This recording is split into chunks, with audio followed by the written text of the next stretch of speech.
Okay, good afternoon. I think I call the meeting to order. May I invite the witness to come forward to the witness table?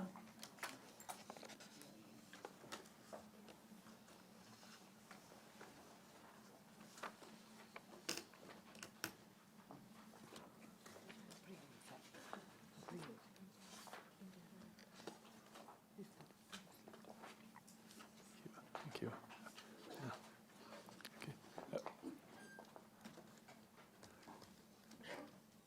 Okay, good afternoon. For the record, could you please state your name and the position you occupy in your organization?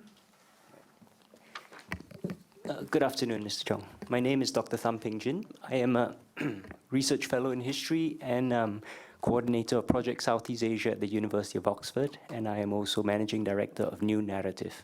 Right, thank you. The evidence that you will be giving today before the committee will be taken on oath. If you desire, you can take an affirmation. No, please administer the oath. Witness, please rise. Please hold the Bible in your left hand. Raise your right hand and recite the oath. I, Dr. Thum Ping Tjin, swear that the evidence which I shall give before this committee shall be the truth, the whole truth, and nothing but the truth. So help me God. Amen. Thank you. Please be seated. Okay. Welcome to the public hearing on the Select Committee on Deliberate Online Falsehoods. The focus for today's evidence gathering session is for us to put questions to you. You have taken a solemn obligation to answer our questions truthfully, and I'll now call upon Minister Shanmugam to begin. Afternoon, Dr. Thum. Good afternoon. Yeah. In your submission, which I think you have a copy of, you assert that Operation Cold Store was conducted for political purposes. There was no evidence that the detainees of Operation Cold Store were involved in any conspiracy to subvert the government. I think in particular your view is that the Singapore government and Mr. Lee Kuan Yew in particular are the sources of this major fake news. They fabricated stories to tar their political opponents as communists. Operation Cold Star had no security basis. It was merely a political exercise for Mr. Lee to jail his political opponents. I think that sort of sums up the views you have set out. This is, of course, not a select committee to examine the evidence for Operation Cold Store. There is a transcript. I'm not asking you yet, but there is a transcript, so eventually you will have to verbalize rather than nodding your head. Yes. Nor is this a select committee to examine the activities of the Communist Party of Malaya, CPM. But since you have put up a submission and make some recommendation based on these assertions, I think we will need to look at them. Yes. So let us first confirm some background, your own background for record. Your submission states that you are a research fellow in history and coordinator of Project Southeast Asia at the University of Oxford. Yes. Are you still a research fellow in history? As of last year, I've actually switched to anthropology, but so you're a research fellow in anthropology? Yes, that's correct. I'm still a historian. Yeah. Yes, understand. Just so that we understand, is that a full-time position?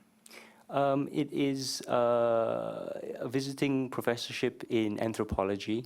The coordinator post is the full-time position. Right. So do you hold any position in the Faculty of History or any other faculty at Oxford? Oh, no. Thank you. Yeah.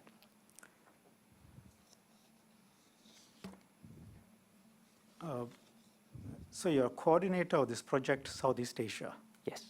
Right.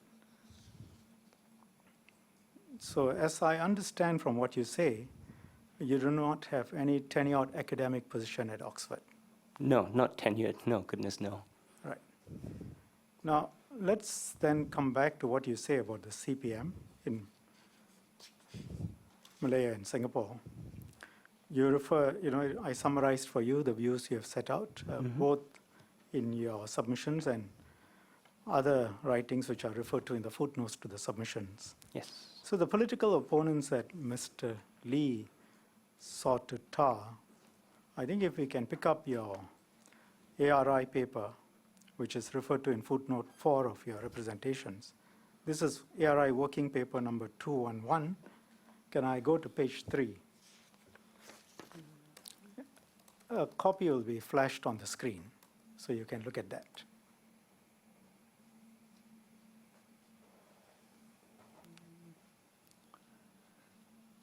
Page 3, the third paragraph. The rapid growth and increasing strength of Singapore's progressive left-wing movements alarmed the British colonial authorities, political rivals, and the leaders of the Federation of Malaya. By 1961, the left wing had coalesced into the opposition Barisan Socialist Party and were on the verge of taking power in Singapore. Formerly part of the ruling PAP, they had been expelled or resigned from the party when it decisively moved away from the left-wing platform it had been elected on. The PAP still claimed to be a left-wing party. So to distinguish themselves, Barisan referred to their movement as the progressive left. You say that. Then in page 4, you say in the second paragraph, so first full paragraph, in order to overcome the Federation government's reluctance to take in Singapore, the British and Singapore governments marketed the Barisan as communist-controlled. And just to get a sort of a broader frame on the political opponents who were tarred as communists by Mr. Lee, I think we have to go to Mr. Lee's own speeches, which I think you referred to. First is the speech by Mr. Lee Kuan Yew, September 15, 1961. You know, it's reproduced on the Battle for Merger. I'll just show you the relevant passage. The most important interested party is the MCP. They do not want to see security in the hands of the central government. They are an illegal organization, and with security in the hands of an anti-communist central government, they fear they will be worse off. They are unable to make any official statements to the press or through other open channels of information. But they have proxies. They have sympathizers and secret party members in the lawful political parties, in the unions, cultural organizations, old boys associations, who make appropriate noises on their behalf. The communists, through their proxies, are therefore trying to cloud and confuse this merger issue in order that you may come to the wrong decision. Then we see a second speech, September 15, also reproduced on the Battle for Merger.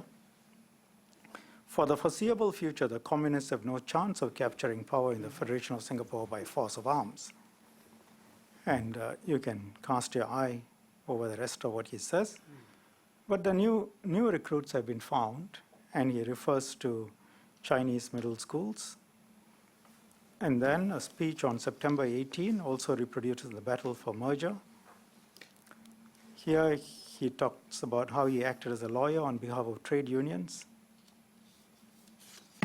And over the page, you can see that he refers to the ABL, Anti-British League. ABL relation to the MCP is like that of the volunteer force to the regular professional army. Then if you look at another speech, September 18, this is reproduced in the Battle for Merger. Here he refers to unions, and he says they are controlled by communists. And then if you look at the 9th of October 1961,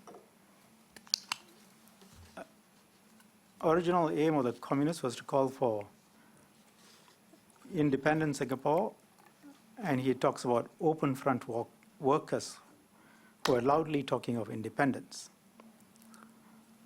And then Mr. Shanmugam, I'm Yes. aware of all this. This is in the historical record. I understand. Are you getting somewhere with this question? I will. Let's have some ground rules. Sure. We ask the questions. We refer you to such material as we think is relevant. You try not to interrupt when the question is being asked.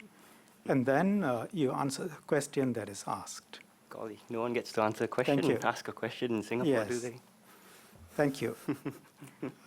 Have you been stopped from answering any questions in Singapore? No, I was just making a joke. Thank you. Thank you. I would ask that you avoid jokes here and treat the proceedings seriously. And if you do want to make a joke, try and have some truth to it. Oh, truth is Thank very you. important to me. Yes. we will see about that in a while. Yes, we will. Speech by Mr. Lee Kuan Yew on the 9th of October 1961, where he then refers to the Barisan Socialists as a main open front communist organization, and a few cadres planted in the Workers' Party, and penetration of Party Rakyat, and trying to penetrate the United People's Party. And then September 29, 1961, he refers again to the Barisan Socialists as a Communist United Front group, and that they are basically a front for the communists. So while I think one can't be comprehensive, trying to put a list to the people that you call the progressive left, based on what you say, who were falsely taught as communists by Mr. Lee, will include, I suppose, the Barisan Socialists, certainly, the ABL, a significant part of the trade unions, various elements in the Chinese middle schools, some cultural associations, some old boys associations. Would you agree? Yes. Thank you. And your position set out in the ARI paper, I think if we look at page 5,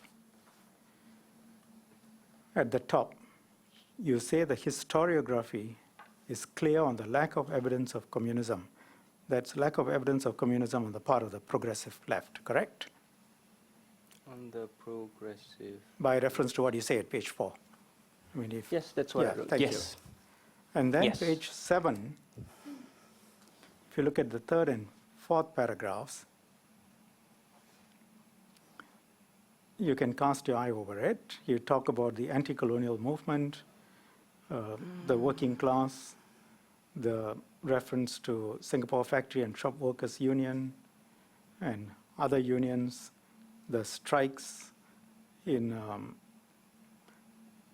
which were broken up, and the way the unions worked in 1955-56. So just to look at those. Now, since you referred to 1955-1956, I suppose that would include the Hockley bus strikes, which Yes. where they were exploited by exploitative employers, correct? Yes. And the strikes were led by the progressive left.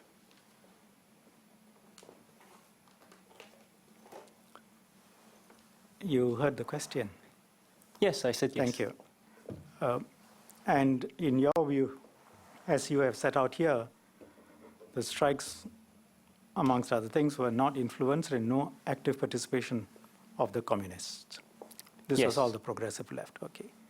Now let's go back to something else that is actually quite, I think, shouldn't be controversial. The post-Second World War period, if you look at it over a period of years, if you look at the region, you had the Party Communist Indonesia, right? Pre-1965, the largest communist party in the world with about maybe up to 3 million members, or maybe largest communist party outside of the then USSR in China, correct? Yes. Thailand, you had a communist party which was active, correct? Yes. Philippines, you had the Hak rebellion supported by the peasantry. Who? Yes. Hook. Thank you. And Vietnam, you had the Communist Party of Vietnam and, of course, the Vietnam War, correct? Yes. Laos and Cambodia also had active communist parties, correct? Yes. Thank you.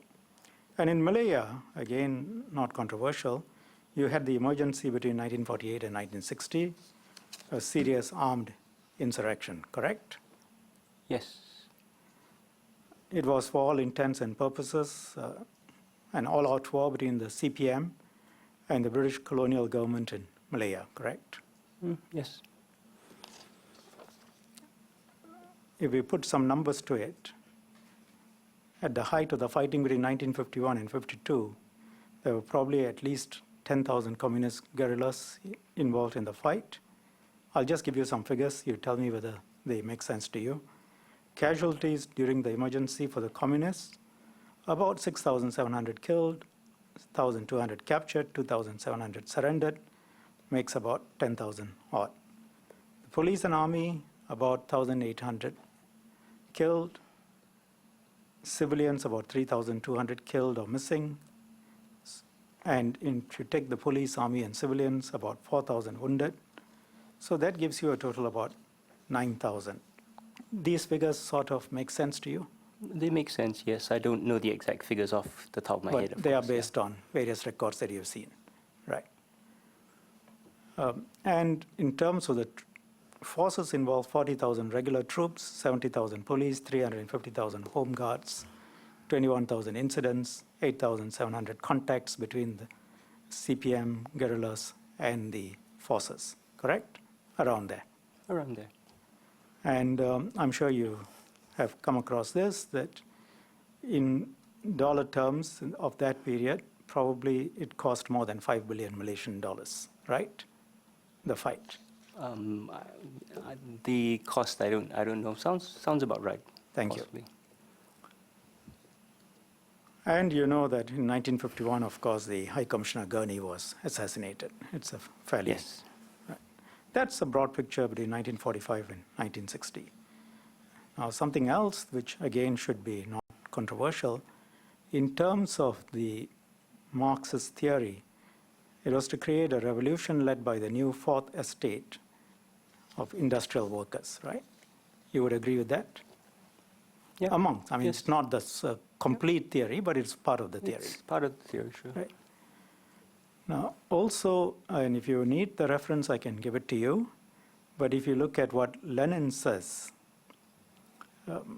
one part of his thinking, when he started looking at the countries which had recently become independent or were still colonies, his analysis was that Europe was getting wealth from the colonies. That was being distributed to the European workers. This reduced their revolutionary potential. Thus, there was a need to agitate people in the colonies to overturn colonial rule. And so he directed the setting up of Comintern to spread communism throughout the world, including Asia. That you know, right? Yes, it's from imperialism, the highest stage of colonialism. Yes. And Comintern brought communism to Malaysia and Singapore. I think the date, there's some question, but some people will say 1925, some people will say 1930. But About that's there, about yes, it. yes. Thank you. Now, another thing, Lenin's views on how communists should behave. This is from the guidelines on the organizational structure of communist parties, methods and contents of their work, 24th session of the Third Congress of the Communist International, July 1921. And he urged acolytes to know how to combine the strictest loyalty to the ideas of communism with an ability to make all the necessary practical compromises to track, make agreements, zigzags, retreats, and so on. That sounds right to you? Sounds Yes. about right, yeah. Thank you. And in communist theory, the United Front strategy took two forms. United Front from above, in which the communists established contact with the masses by collaborating with leaders of non-communist organizations, and United Front from below, which meant appealing to the rank-and-file members of such organizations over the heads of their leaders. That is fairly standard theory, correct? Yes. And significantly, Lenin added that communists must be able to agree to sacrifices, and I'm quoting, and even if need be, to resort to all sorts of stratagems, maneuvers, illegal methods, evasions, subterfuges in order to achieve their end, correct? Yes. So let's look at CPM's United Front strategy. The CPM's activities spanned the entire spectrum from armed rebellion and terrorist methods at one end to the use of legal entities like political parties and trade unions in constitutional struggle at the other. Would you agree with that? Yes. Now, let's look at what senior CPM cadres like Chin Peng and Fong Chung Pik have acknowledged. Basically, CPM's focus shifted back and forth along this spectrum depending on the external circumstances, correct? Yes. For example, as the armed rebellion in Peninsular Malaya waned in the early 1950s, the CPM shifted its focus to open front struggle. And this was a period when CPM cadres were active in the so-called middle road unions and political parties, including the PAP. Would you agree with that? What are the dates? Maybe you can tell me whether there was any period when CPM cadres were active in the so-called middle road unions and political parties, including the PAP. There is no evidence in the special branch files of influence by the MCP in the higher echelons of the middle road unions past, I'd say, past 1955 Okay. or late 1954. Right. Let's, for accuracy, refer to CPM. I mean, you say MCP. I think we are referring to the same. Yes, CPM, sorry. Thank yes. you. Now, from the earliest times, Comintern has advised, and I quote, there can be no absolutely correct, immutable organizational form for communist parties. The conditions of the proletarian class struggle are subject to changes. In an unceasing process of transformation, the organization of the vanguard of the proletariat must also constantly seek appropriate forms corresponding to those changes. You know that, right? Yes. Thank you. And again, this is Douglas Hyde. Title of the book is Peaceful Assault. The United Front, this is not specific to CPM, this is general theory, is the means by which a small minority of communists can influence and use large masses of people and so come to power with the support of people who have no real sympathy for their aims and beliefs. Essence of the tactic consists in discovering popular slogans and genuine grievances around which joint activity may be developed, and then in due course using this activity to strengthen the Communist Party and to destroy its rivals. Really quite standard and trite. Agree? This is true for all political parties, not just the Communist Party. Right. Now, I'm not necessarily agreeing with you that it's true for all political parties, but let's at least agree that specific to communist parties, you don't have a problem with this statement. Well, every Communist Party has its own local domestic context. Right. As a general rule, I suppose it is an effective means of political mobilization. Thank you. Now, let's look at CPM. You know that originally, the initial operations centered on Singapore, and I refer you to page 57 of the book by Mr. Thum Ping. That would be well known to you, correct? Yes. Thank you. And in the 1930s, there were two town committees, one of which was in Singapore, correct? Page 58 of Thum In the Ping. 1930s? 30s, yes. Thank you. In 1934-35, police directed 400 plus raids against CPM. You are aware of that, correct? Yes, my work doesn't cover that period, though. Yes. And if you look at page 59, about 226 suspected members were arrested. You won't dispute that. Well, the text says that. Like Right. I said, my work is primarily as I said, my work is post-World War II. Okay.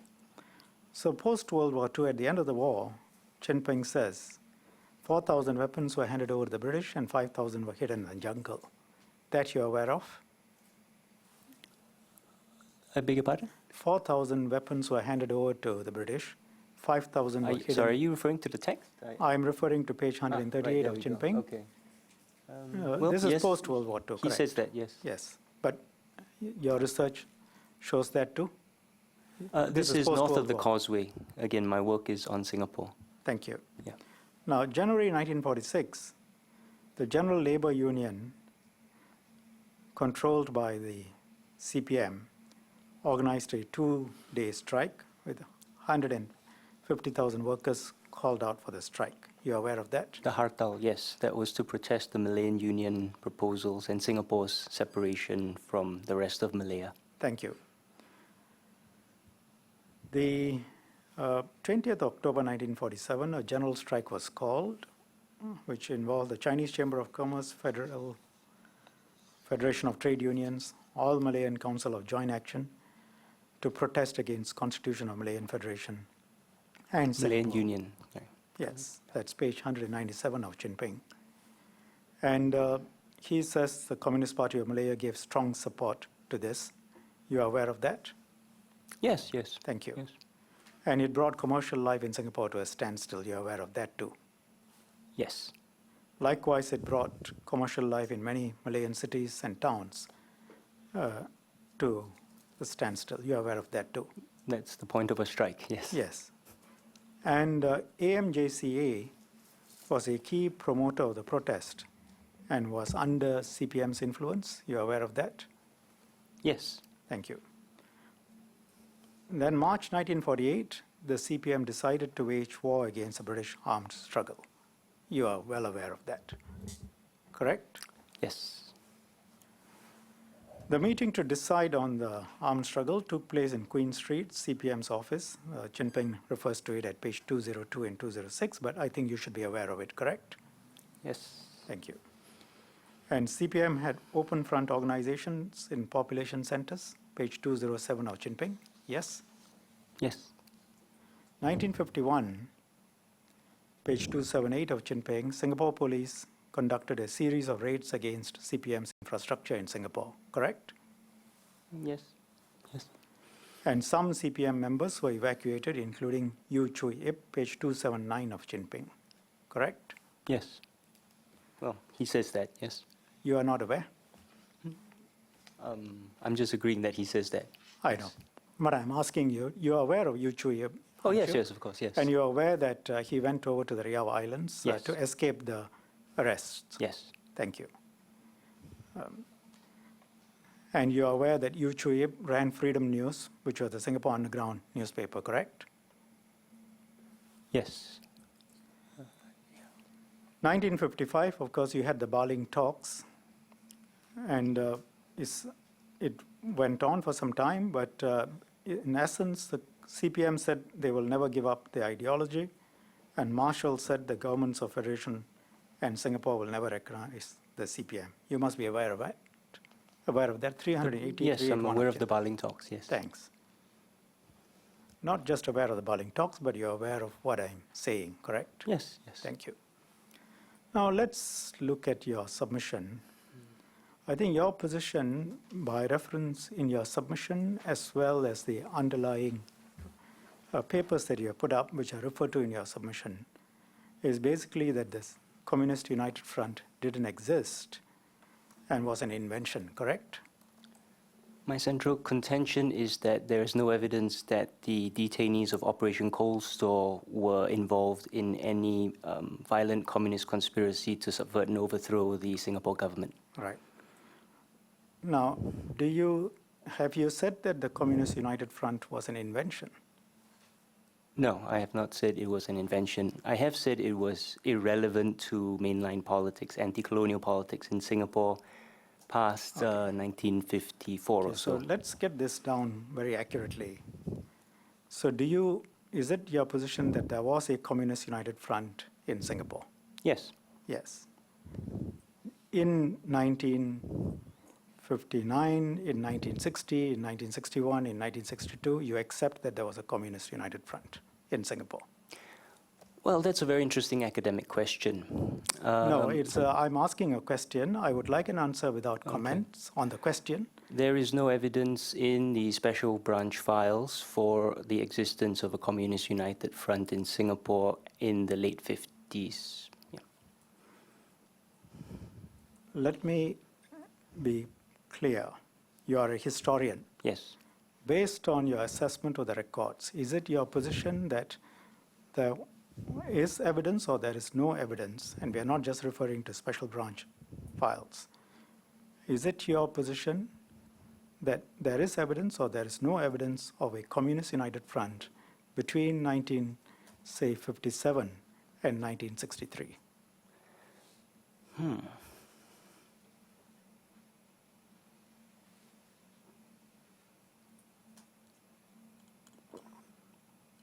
I think that you'd have to define Communist United Front, because if you define it extremely broadly, then you could say, it depends on how you define it, yes.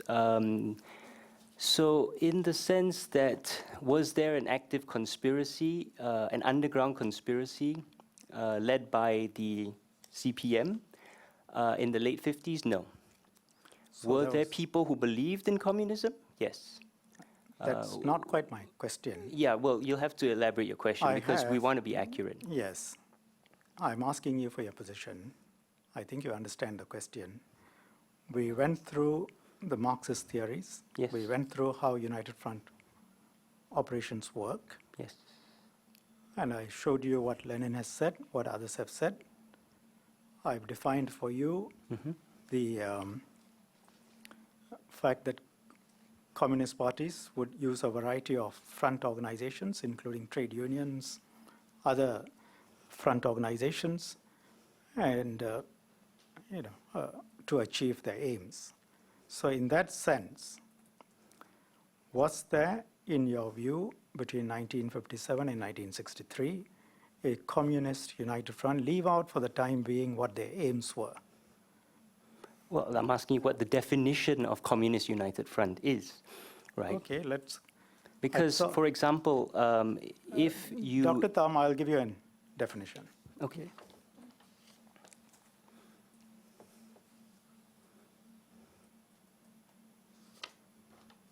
We will unfortunately have to go back to some of the theory we have both been learning on communism.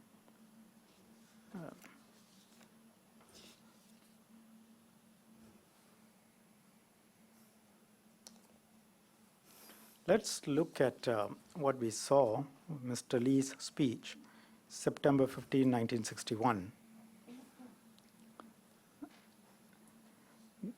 They, meaning the CPM, are unable to make any official statements to the press or through other open channels of information.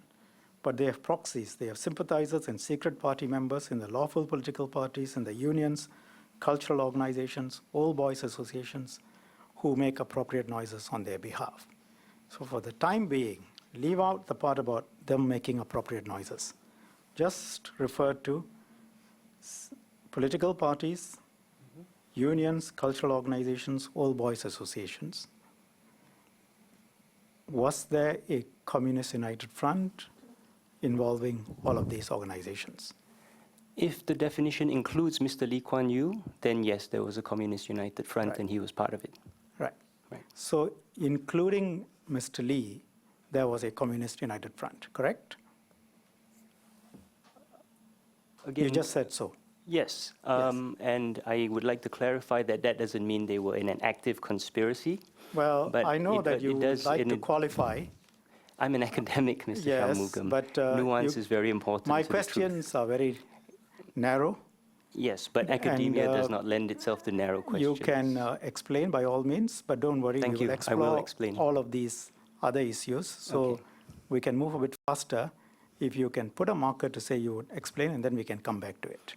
Okay, so we will explain the meaning of a Communist Yes. United Front. Well, I thought we just went through Communist United Front, and we have Well, that's concluded what, that part of the exercise. No, no. You see, again, it really depends on the definition, and if the definition is broad enough that you include Mr. Lee Kuan Yew. I've just said yes, then assuming you yes. include Mr. Lee Kuan Yew. Yes. and the PAP. Will I get a chance to explain that definition that includes Mr. Lee Kuan Yew and why I defined it that way? Well, perhaps when we go through other questions, if you wish, you can come back to this, maybe not right now. Okay? Okay. Thank you.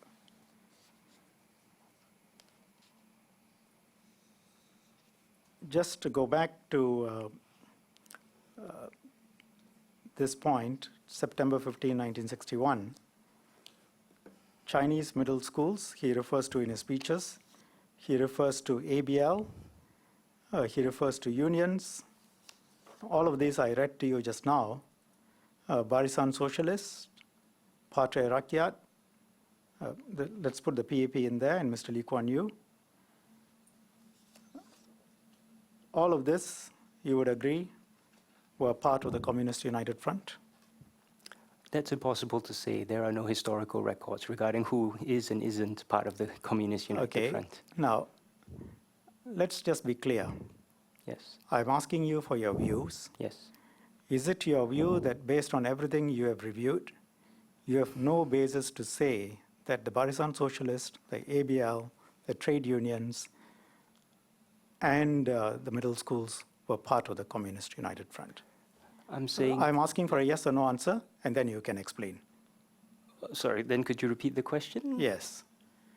Is it your view that based on everything you have reviewed, you have no basis to say that the Barisan Socialists, the ABL, the trade unions, the middle schools, Wait, you can't lump all of those together. Some I'm- may be part, some may not be I'm part. lumping all of them together.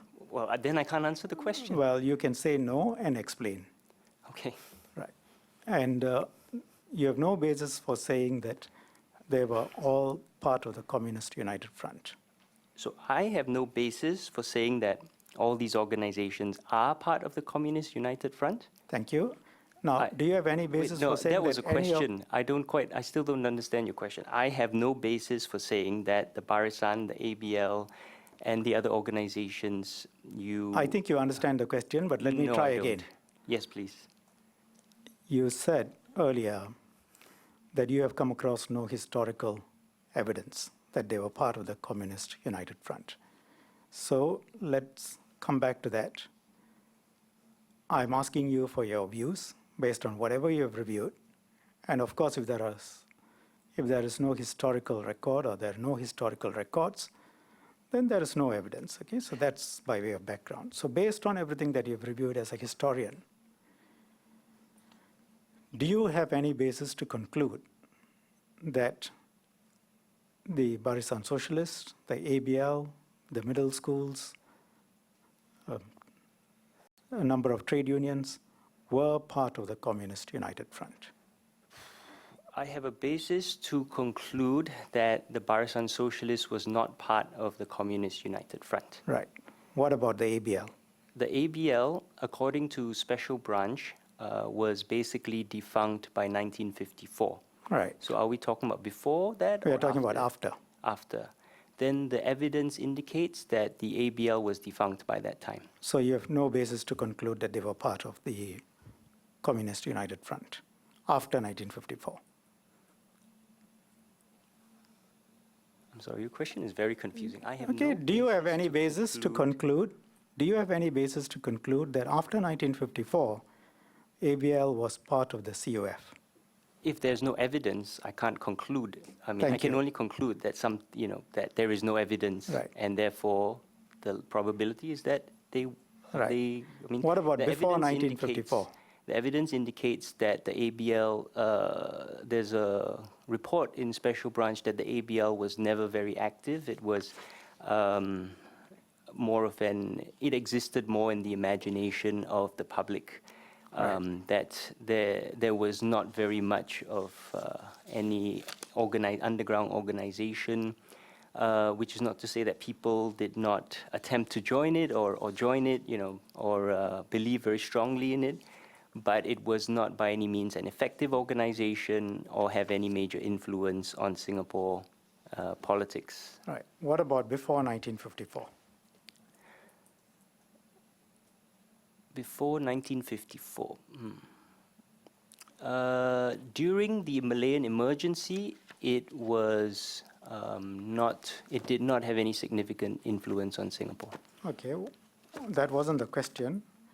Well, the Was Malayan it part of the emergency, COF before 1954?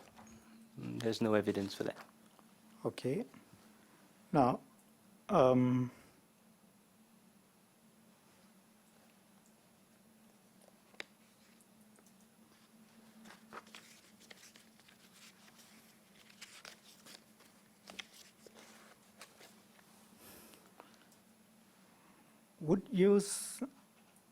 earlier on we talked about the COF. Your position is that the COF was an invention on the part of various people, including Mr. Lee, Is that your position or is that not your position? That Mr. Lee invented the idea of a CUF?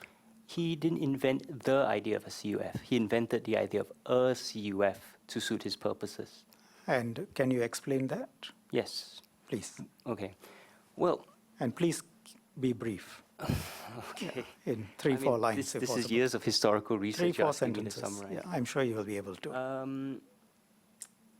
Okay, so there is no evidence in the special branch documents, or as you call it today, the Internal Security Department documents, that the detainees of Operation Cold Store were involved in any communist conspiracy Right. to subvert and overthrow the government. Okay, so your Thus, position is that the this- detainees, it was his invention that the detainees were part of a Communist United Front.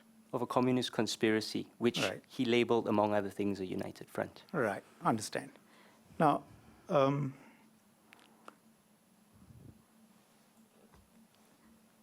you know of the plan Fong Chung Pik, correct? Yes. Now, he was a very senior CPM leader. You're also aware of Chang Tai-yong, former ABL and CPM member? Chang Tai-yong, I'm not familiar with that name. Right. There's a lot of names you have to be aware. They're in my files, but I can't recall every single name off the top of my head. Now, in terms of your review of documents, is it your position that all your conclusions are based simply on the special branch records declassified by Britain? Also, documents in the US and Australia, plus newspaper reports from the period, plus memoirs and autobiographies, including Mr. Lee Kuan Yew's and others. Can you tell us which others? If you look at the bibliography of this article, there is a list. I don't know if you'd like me to read every single one. It's okay, so it's the people mentioned in the bibliography. Yes, and I Right. think others, and also Chinese newspapers Now, in general. could you help me Yes. by telling me whether Chang Tai-yong is referred to in your bibliography?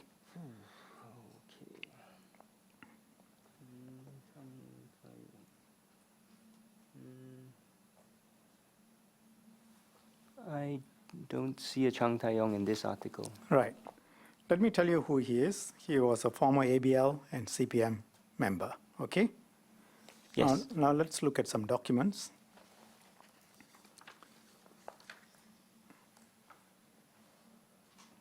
Fong Chung Pik, I'm sure you're aware of this book, The Memoirs of a Malayan Communist Revolutionary, 2008, at page 122.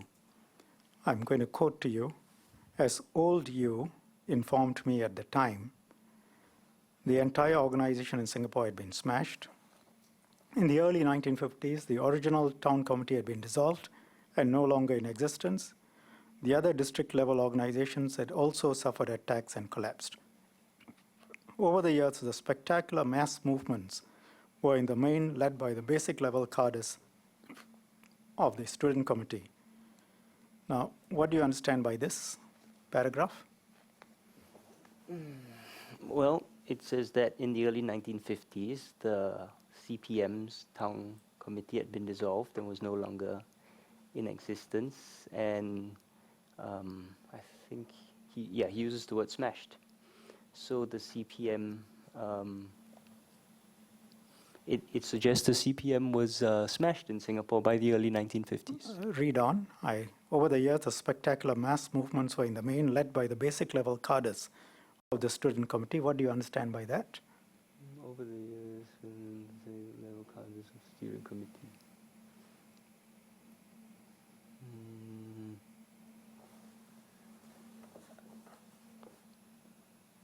It's a fairly simple sentence. Yes, I'm processing. Please give me. Yes. Mr. Fong Chung Pik wrote this, yes. Yes. And that he believes that the spectacular mass movements were led by members of the basic level cadres of the student committee. Cadres of the CPM. Of the student committee, that's what it says. I believe that, it's what, so what this tells me is it's what he believes. I understand. Yes. in law, we do have the concept of hearsay. Yes. So I understand that this is what he says. Yes. And so let's accept it at that level.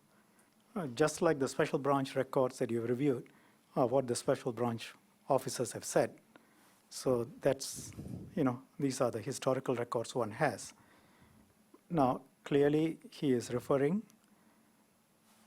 to basic level cadres of the student committee in relation to the CPM, correct? And if you disagree with that, please disagree. No, I assume he's referring to basic level cadres of the student committee. And Yes. not by reference to the CPM. Oh, You see, I'm not quite Dr. clear. So you're Thum. saying student committee of the CPM? Is that your Yes. question? Yeah. It's the student committee that he refers to is the student committee of Thank you. Yes. Let's now look at what Chang Tae-yong says. You don't seem to be aware of him.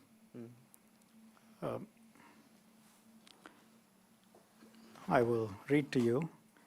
This is from a book, Memories of a Hero in the Singapore Underground Organization in the 1950s and 60s.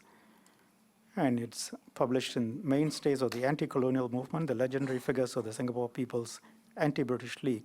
Are you aware of this book? Is it published in Chinese or in English? It's in Chinese. Yes, I believe I am aware of the existence of the book, but I don't think I've read it. Thank you. Now, let me quote to you. This is page 53 by reference to footnote 14. Can we have it up, please?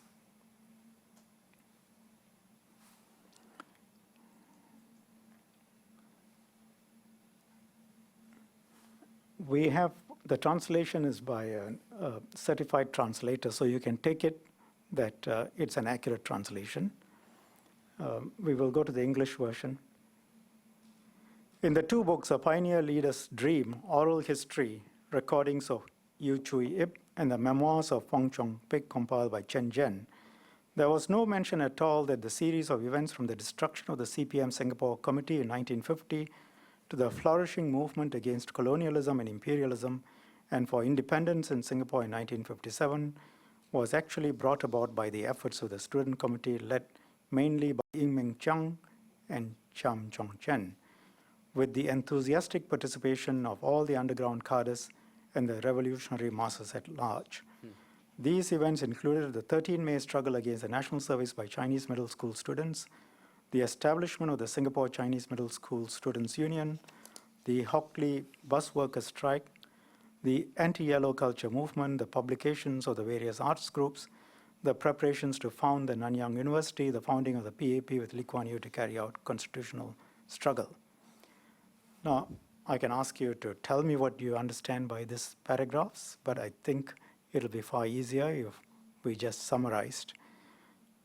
Based on what Chang Tae-yong says, and he is, as I told you, a former ABL and CPM member. Do we have proof that he's a former ABL and CPM member? Well, assume that for the time being. Well, we never assume in history. No, I'm, for the purposes of this question, I'm asking you to assume for the time being. You have no idea who he is, right? No. Thank you. Yeah. Right. Now,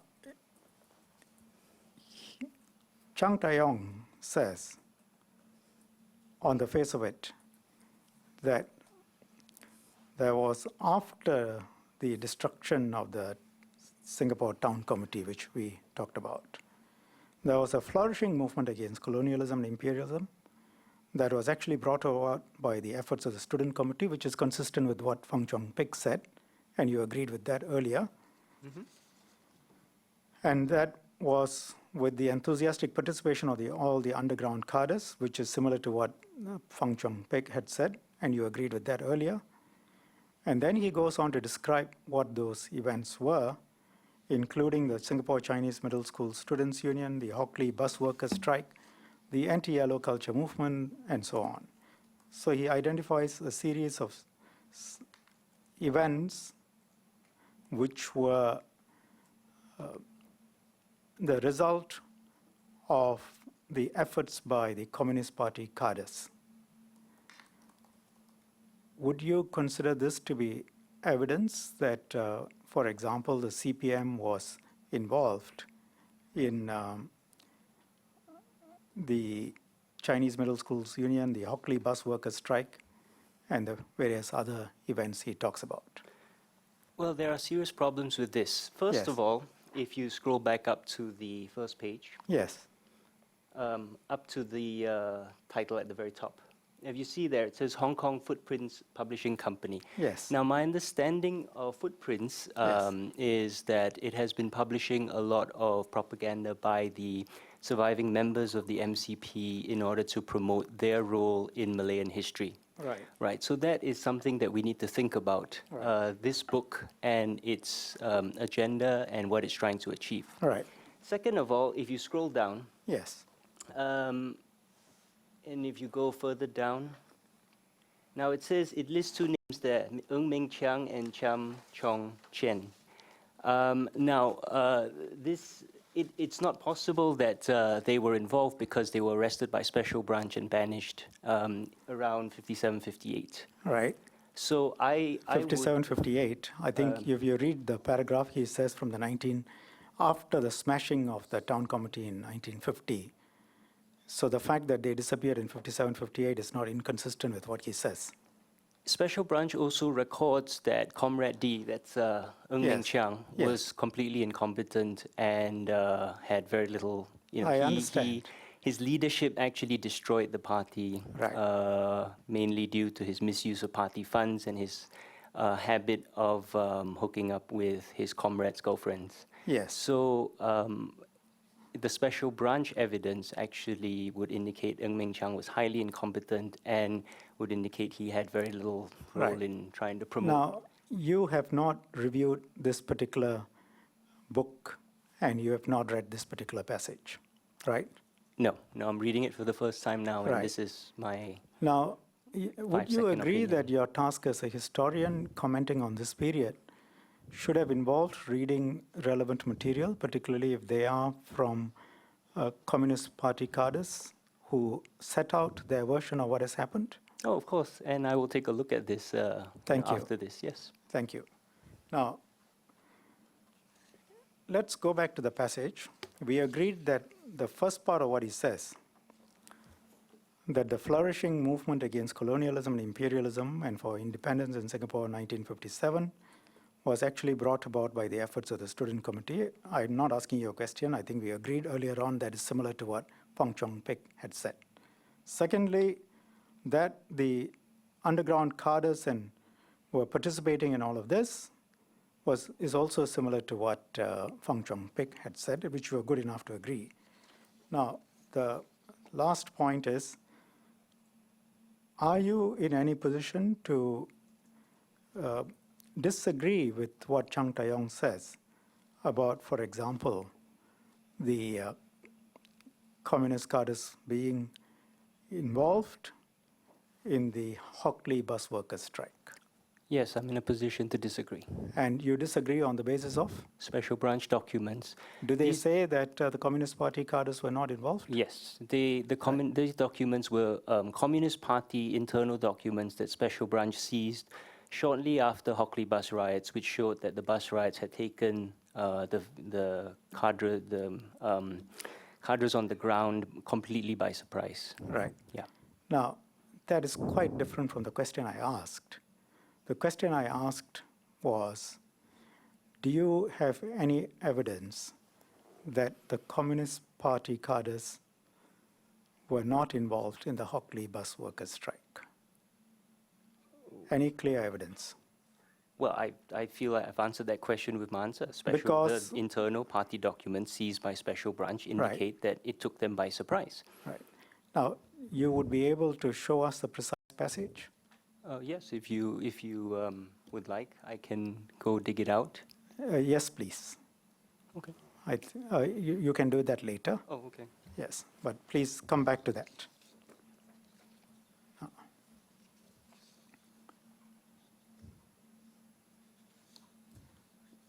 If what Chang Taeyong says is correct, that It's not. indeed, no, let me ask you Okay. by phrasing it. If what Chang Tae-yong says is correct, then your evidence given much earlier today, in the beginning, that there is no involvement by Communist Party cadres in the Hockley bus workers' strike would be inaccurate. Agree? If Chang Tae-yong is correct. Yes, Oh, sure. thank you. If. Uh, He's a um, very unreliable source, as I pointed out. Well, I think you need to be careful about characterizing sources when you haven't even read the book and you don't know who he yes, is. but I am just reflecting on the what you've given me here, right? It seems Yes. he said things which clearly are already untrue. So how do we know the rest I of it is think, true? We need to we just understand it in the context. What is it that he has said which is clearly untrue? The leadership of Thum Ping Tjin, as I mentioned, Comrade D, the historical record shows he was highly incompetent. There is no way he could have led could you bring it back up, please? I can point it out again. Yes. And also the involvement of... So you disagree with him that Ming Chang, Comrade D's leadership could have brought about this?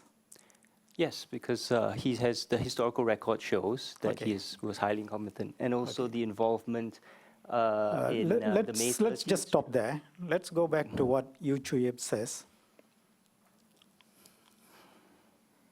Yu Chuyip describes the mass movements as being spectacular over the years after the 1950 dissolution of the original town committee. You and I agree that they were led for a period by Comrade D, particularly after Yu Chuyip had to leave Singapore, which was by 1951. What remained of the underground MCP was for a time... I haven't asked a question. Oh, okay. Yes. Now, those spectacular mass movements took place, if Fang Chuanpi is correct, under the leadership of Comrade D, correct? Because he was the one in charge. If Fang Chuanpi is correct. Fang Chuanpi is not saying that. He's saying they were in the main led by the basic level cadres of the student committee. Yes. He is not saying they were led by Comrade D, nor is Okay. he saying they were led by the CPM or any organized I think manner. we agreed just now. Please don't try and qualify your answers. That the student committee there refers to student You committee do of the realize I'm CPM. an academic. I have to qualify Well, my academic answers. doesn't mean that you don't tell the truth. I am telling the truth, but Well- the truth requires explanation. Miss That's why our Dr. papers are Thum, 10,000 words Dr. long. Thum, I'm referring to your answer earlier. Yes. We both agreed that the basic level cadres of the student committee there refers to, and if you want, I can show you in the transcript, refers to student committee of the CPM. Okay, so let's not go back to that. Yes. Okay. So having established that, and Fang Chuanpi says, based on what Yu Chui told him, and they are both very senior, that there were spectacular mass movements. These spectacular mass movements took place at the time when, this is to make you feel a bit happier, at the time when Comrade D was in charge on the ground, correct? These spectacular movements took place in 1957, 58. That's the time where Comrade D was in, yeah. Thank you. So now we have your confirmation. Go back to what Chang Tae-yong says. We have your confirmation that there were these spectacular mass movements. Another word for it would be a flourishing movement or a successful movement. They were brought about the efforts of the student committee. You don't disagree with any of that. I think what you disagree with is... Sorry, they were brought about by the basic level cadres of the student committee. That's what he says. I understand. And we agreed that at that time, Comrade D was in charge. Now, what you disagree with is that he, Comrade D, leadership brought that about. That's what you disagree with, correct?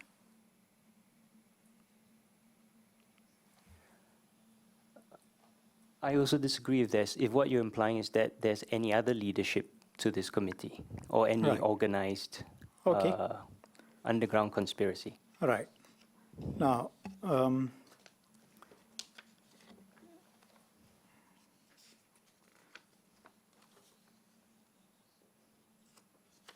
and you will give us the seized Communist Party records and the special branch. You will refer us to the special branch records in due course. Okay? Yes, yes. Let's put a mark on although you are Minister for Home Affairs and ISD is under your remit, so you have those documents already. that. Well, I would prefer that they come from you. Oh, well, I'm very honored you trust me more than the Internal Security No, Department. it's not a question of trust. We are sitting here as a select committee, Right. and you say you have referred to these documents. Mhm. I would like to get them from you Okay, and see what you have referred to. okay. Okay.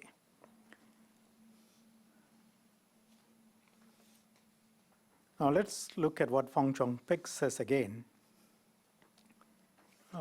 Again, the earlier reference, now page 124.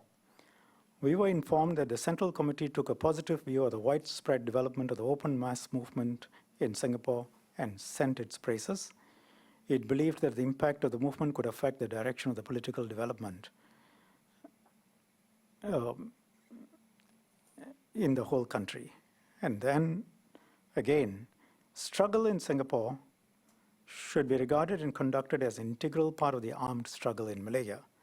Guiding principle of the mass work in Singapore was to bring colonial rule in Singapore under British imperialism to an end by substituting illegal activities with open legal struggles and expanding and consolidating the anti-colonial United Front. Are you aware of his writings in this aspect? Yes. What do you understand him to be saying? That he approves of the events in Singapore. Well, can you be a little bit more explanatory as to read through what I've put out and explain to me what you understand by that? Oh, okay. Well, so it says we were informed that the Central Committee took a positive... I don't need you to read it out. You read it to yourself Okay. and explain to me in your words Right. what you understand by it. Well, what I understand is that he and the Central Committee took a positive view and that the struggle in Singapore was important to the anti-colonial struggle throughout Malaya. Yes. And Including the armed struggle in Malaya, correct? the anti-colonial struggle in Malaya. What do you understand by the reference to struggle in Singapore should be regarded and conducted as an integral part of the struggle in Malaya? Wouldn't you say that refers to the armed struggle? And if you No. disagree, please I disagree. It You refers disagree. to the anti-colonial struggle, No, not the armed struggle. anti-colonial struggle, Yes. Dr. Thum, could take place in a number of ways. Yes. So we are not talking about the ends, we are talking about the means. At that time, the emergency was still on and there was an armed struggle going on. Not in Singapore. I'm quite happy for you to disagree. That just goes to our assessment of your credibility based on all the records. So this part, I think, is quite trite. Would you not agree? I put the question again, that when he refers to the struggle in Malaya, that is a reference to the armed struggle in Malaya. No, I disagree. Thank you. And what do you mean, what do you understand by the reference, the guiding principle of the mass work in Singapore under British imperialism in Singapore was to bring colonial rule in Singapore under British imperialism to an end by substituting illegal activities with open legal struggles and expanding and consolidating in the anti-colonial United Front? What do you understand by that? The line of the MCP at the time was that armed struggle was ultimately futile and that they should focus on legal activities. And in Singapore, in particular, because the armed struggle had never taken off, the focus of the anti-colonial movement was on legal constitutional activities such as winning elections, to basically anything that was legal. Right. The anti-colonial struggle should be a legal one. So they and should- constitutional one. They should stop the armed struggle and other illegal activities, and they should focus on expanding and consolidating the anti-colonial United Front, correct? Yes. Thank you.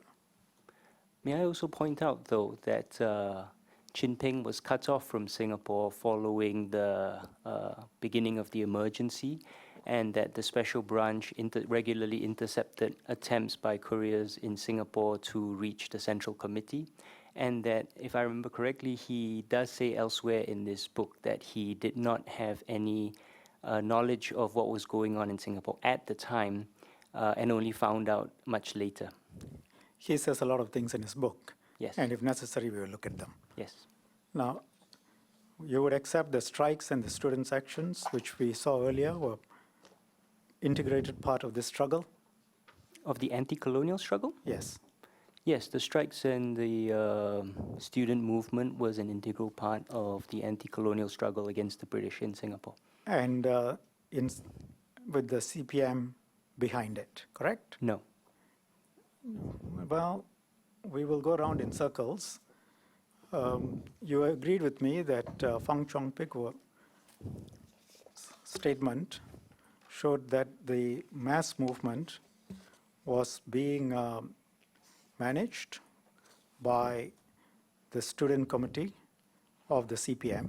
No, he did not say that. He said it Okay, was let's- led in the main by low-level. If you want to bring it up again, I can show you what he said. I will tell you what he says. Okay. Actually brought about by the efforts of the student committee of the CPM.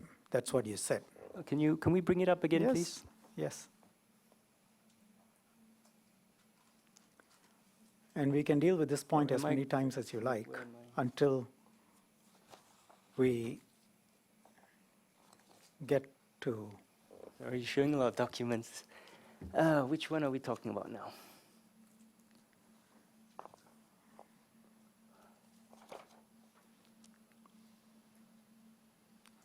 tab 11.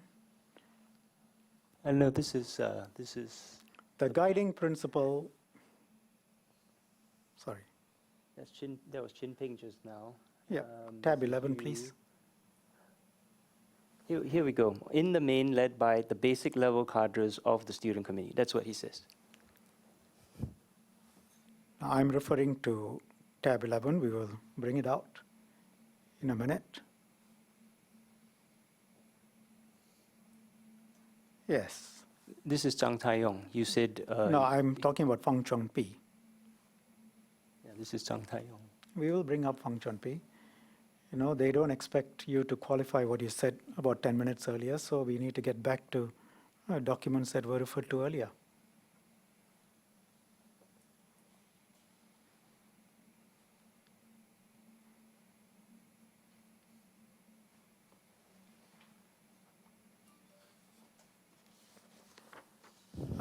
Page 122, sorry, tab 10A. My mistake, I apologize. Yeah. As old you, yes, you were right. Okay, as old you, Chui informed me at the time, the entire organization in Singapore had been smashed. And then you scroll down to the bottom of the paragraph. Yes, basic level, Level led by the cadres of basic the- level cadres of the student committee, which he says had almost all been wiped out. And he also says he was the only remaining cadre of the office I asked you, in underground activity in Singapore. let's go to the, I asked you earlier, and if you want to disagree with what you said to me earlier, please do. I said the student committee there is a reference to student committee of the CPM. Are you now reciling from that evidence? No. Thank you. Then that's enough. Because that was your evidence. And if you want to recile, I would like you to put that on the record and explain why you are reciling. But if you're not reciling, I'm we saying can move on. you didn't seem to understand my answer, right? I feel as if you're putting words in my mouth. And I No. would like to clarify. I asked, May I have the opportunity to clarify then? just give me a minute, let me tell you what I asked. Over the years, the spectacular mass movements were in the main led by the basic level cadres of the student committee. I asked you, that refers to the student committee of the CPM, and you were good enough to say yes. Yes, it refers to the student committee of Thank the you. CPM. That is all that I need.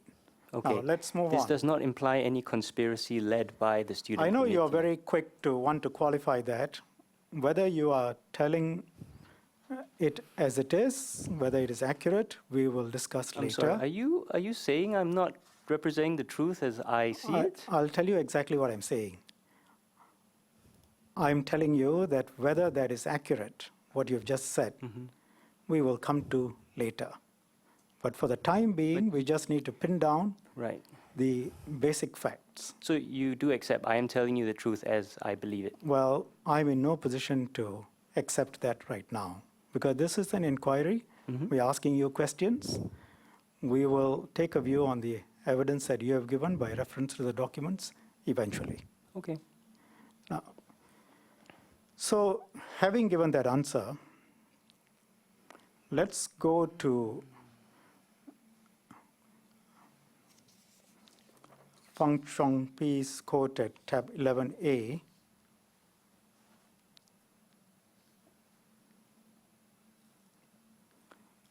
About the struggle in Singapore.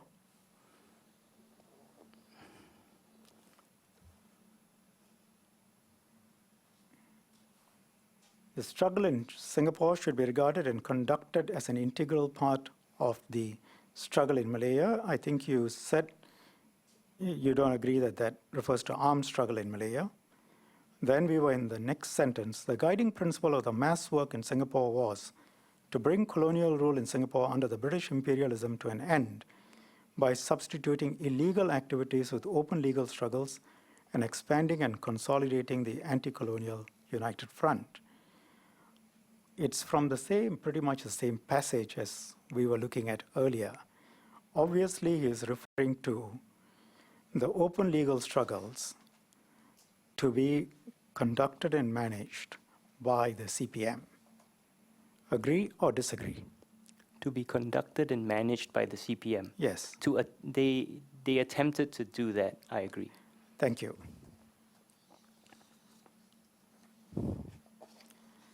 Now, you were aware of Thum Ping Tjin's writings, correct, prior to today? Yes, And you have read all of this? yes. Thank you. Do you refer to these specific passages anywhere in your writings, In my thesis? in your yes. thesis, but in your published writings here, in ARI or in your conclusions? Let me see here.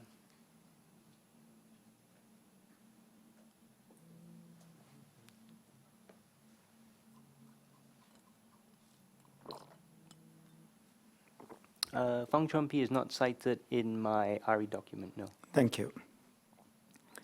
Now, by 1958,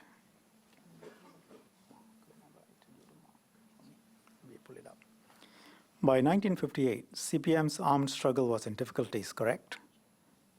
If you want a reference, I can give it to you. North of the causeway, yes. Yes. And CPM had to revert to political campaign using the underground, correct? That was the decision, the line, party line, yes. Thank you. And guerrillas moved from Malaysia to Singapore, helped by CPM's underground in Singapore, correct? I'm not familiar with that. Let me show you 405 of Jinping.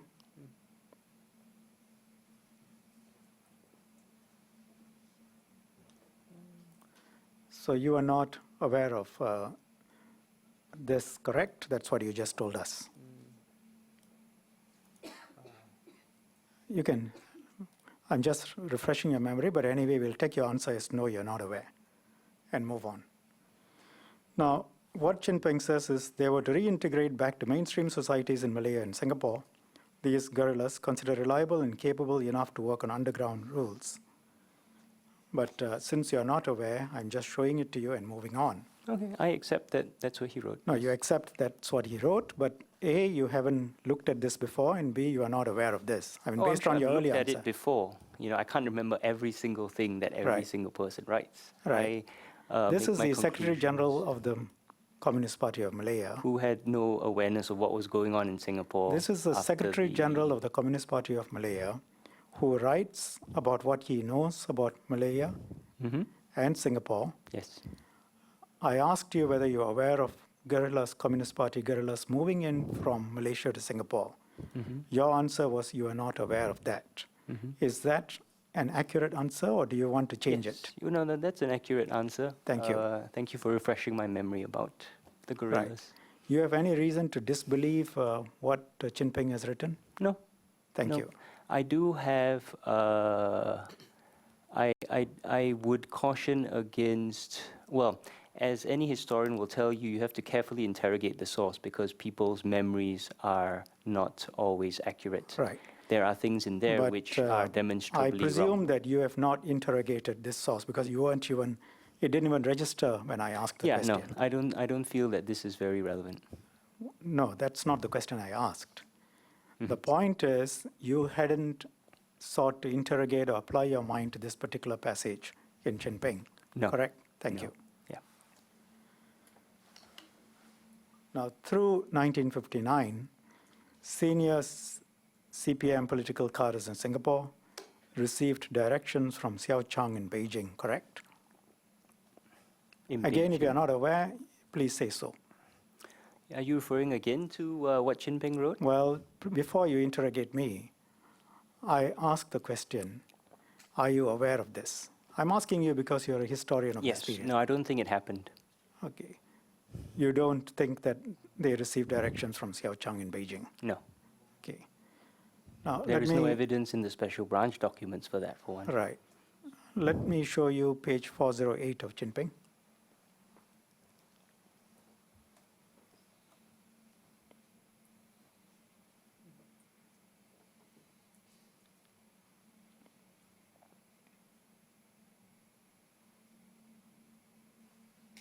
Now, throughout the meetings, Xiao Chang in Peking was kept up to date with our deliberations through a radio link.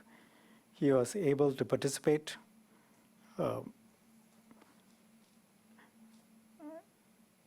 Yeah, there's no mention of Singapore in that passage. Let me tell you that there is such a passage, and I Okay. will refer to it. I think that I've got the page number wrong, but when I find it, I'll give it to you. Okay, thank you. Right. Now, let's now look at page 409. Okay, sorry, there it is. As CPM Central Committee grappled with the problem of phasing out its army through 1959, we were forced to leave our senior political cadres in both Malaya and Singapore very much to their own devices. What little party direction they received came from Xiao Chang in Peking, who was able to maintain an effective, albeit slow, message dispatching and receiving system. Now, stopping there, Yes. again, you did not put much attention to this, and you have not interrogated this source, correct? There is no evidence that communists or any cadres in Singapore, as might have existed, were receiving direction from Beijing, from Xiao Chang. No evidence apart from what the Secretary General of the CPM says, correct? Yes. Thank you. And at page 409, let's go through this quite carefully.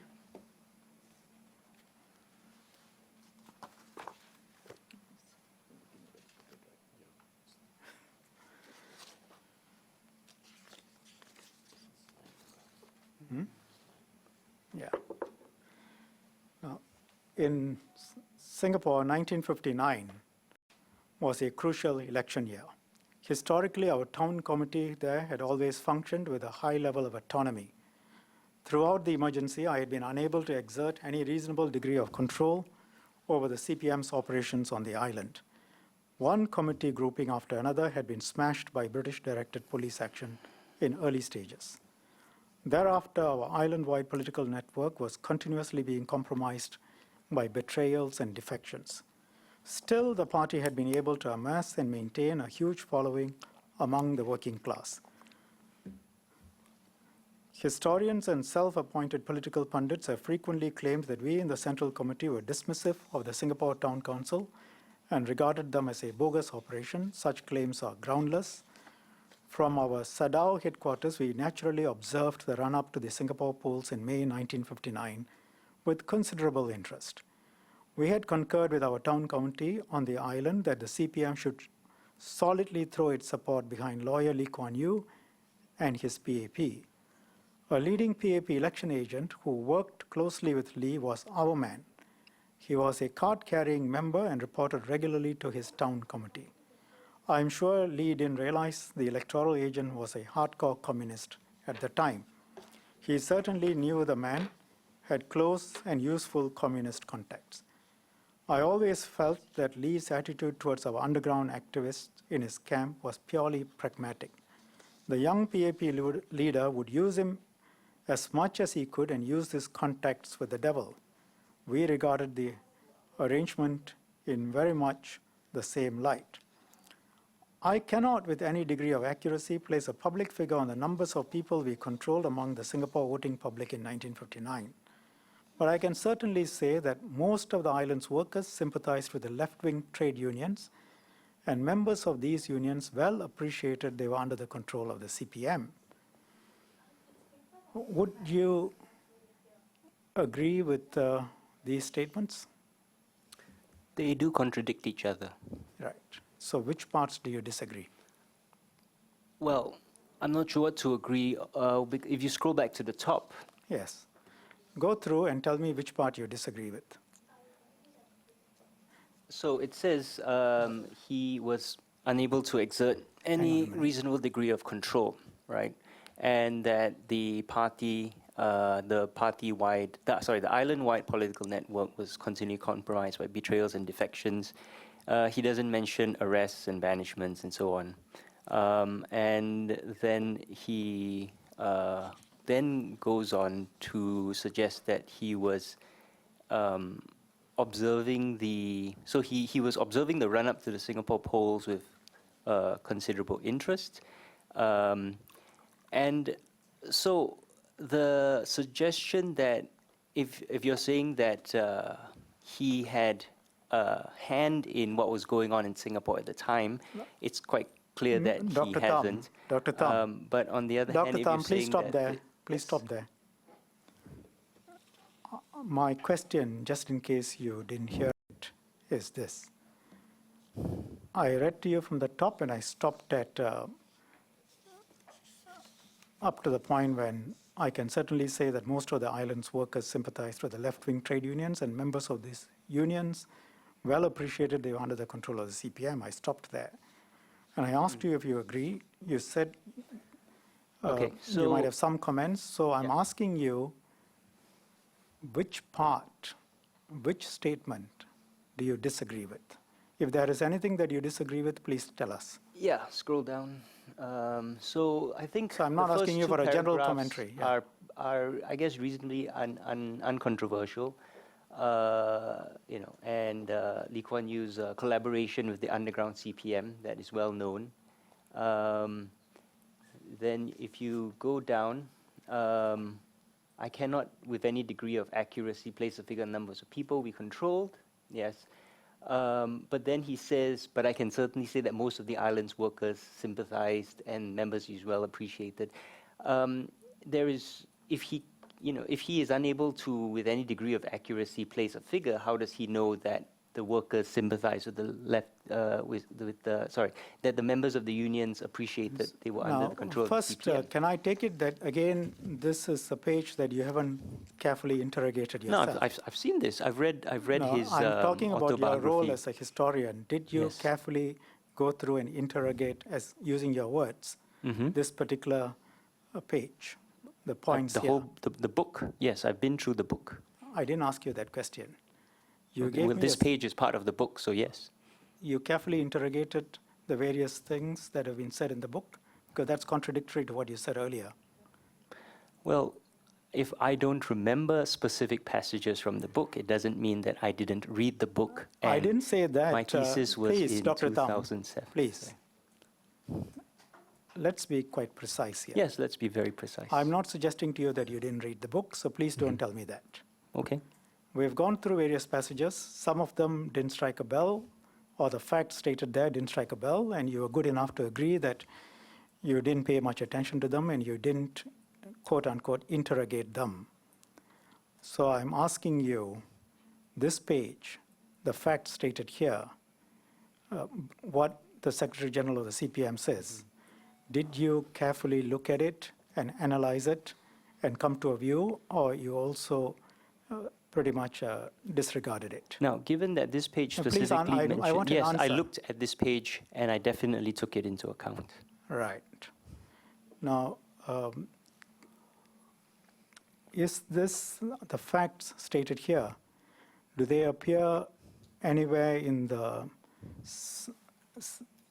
submission and the references in the submission and your ARI paper? My submission says that there is no evidence that Now, the I've asked you a detainees simple of question. Operation Cold Store were involved in any communist conspiracy to overthrow Dr. Thum, the government. please listen to the question and answer the question that is asked. I just answered the question. No, Could you the did not. witness please respond directly to the questions? Okay. Well, he asked me what is in my submission. No, I right? didn't ask you what's in your I submission. just gave you what's in my I submission. will tell you It again what I excludes asked. this. Your Yes. submission refers, for example, to the ARI paper. ARI paper, in turn, has a bibliography. Yes. I'm asking you whether the ARI paper or anything else that you have published refers Or to, anything else that I believe other I than have- your thesis, other than your PhD thesis, anything Right. else that you have published, does it refer to the Chin Peng's views on these points? I will need to check. What But you else can I check have the ARI published. paper straight away. Well, the ARI paper, I don't believe refers to Chin Peng. Right, I'm pretty sure my thesis refers to Chin Peng Right. and to Fang Chuanpi and Yu Choi Yip. right. Now, let's come back. You agree with the first, second paragraphs. The last paragraph which I stopped at. Your point is, looking at it, you are now telling me it sounds odd because, and contradictory, because if he doesn't know the public figure on the numbers of people we control among the Singapore voting public, how can he then know that most of the island's workers sympathized with the left-wing trade unions? Now, you are a No. That's not what I disagree with. I Yes. disagree that that he believes, that he can say that members of these unions well appreciate that they were under the control of the CPM. The fact that most of the island's workers sympathize with the left-wing trade unions is well known. Yes. That's not controversial. It's So- the next line. And how is Right. that contradictory to the earlier sentence? Well, if he doesn't know what was going on in Singapore, and at the top He doesn't says say was- that. He doesn't say that. He He's- says, I cannot, with any degree of accuracy, place a public figure on the numbers of people we controlled among the voting public. How is that contradictory to his statement that members you of these unions appreciated they were under the control of the CPM? He's talking about two in different addition things. to this page, we have plenty of evidence from Special Branch that he did not have. Dr. Thum, please answer the question that I've asked. Well, you're asking me how do we know that he... No, does that not- wasn't the question. Okay. You said you disagree because, and I notice you're very quick to try and change your answer. So please, you said that you cannot, he says he cannot with any degree of accuracy place a public figure on the numbers of people we controlled among the Singapore voting public. And that contradicts his statement that members of these unions well appreciated they were under the control of the CPM. Can I suggest to you that there is no contradiction between those two statements? You can suggest that. I wouldn't agree with it. Okay, so in your view, there is a contradiction. Yes. Explain the contradiction. Well, he does not know what's going on in Singapore. No, he so- doesn't say that. He says, I do not know a precise number. I cannot with any degree of accuracy place a public figure on the numbers of people we controlled among the voting Can I public. clarify, am I only supposed to answer that question with reference to this one paragraph? Yes, first. Well, then the question cannot be answered. We Well, don't the base our quest- arguments on one single page. The question is based now on exploring why you say there is a contradiction. If you are happy to agree that there is no contradiction, then we can move on to the broader points. No, I'm saying I can't answer that question without reference to a wider set of documents Let and me sources. tell you why, because I'm not asking you a wider question. No, you're I'm asking going- me a specific question, and I'm telling you, in order to answer that question, Let me I need finish, to make Dr. reference. Thum. I think we agreed on the ground rules. Yes, Mr. Shanmugam. Thank you. We are focusing on your answer that you saw a contradiction between those two sentences. I'm not talking about the wider context yet. Would you be good enough to agree, and anybody who reads English can see this, there is no contradiction on the face of it between those two sentences? Then we can talk about the wider construct.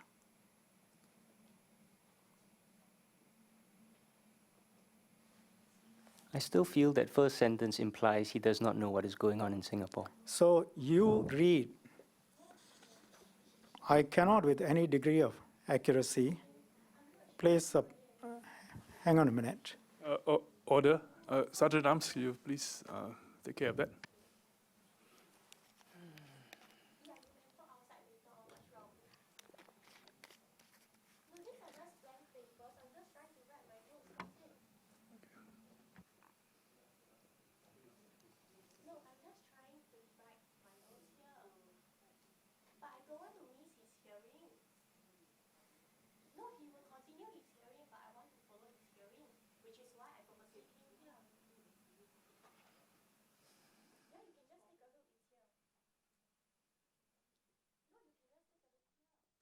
Sergeant Arms, could you please request the person to leave so that we can carry on our proceedings? Thank you.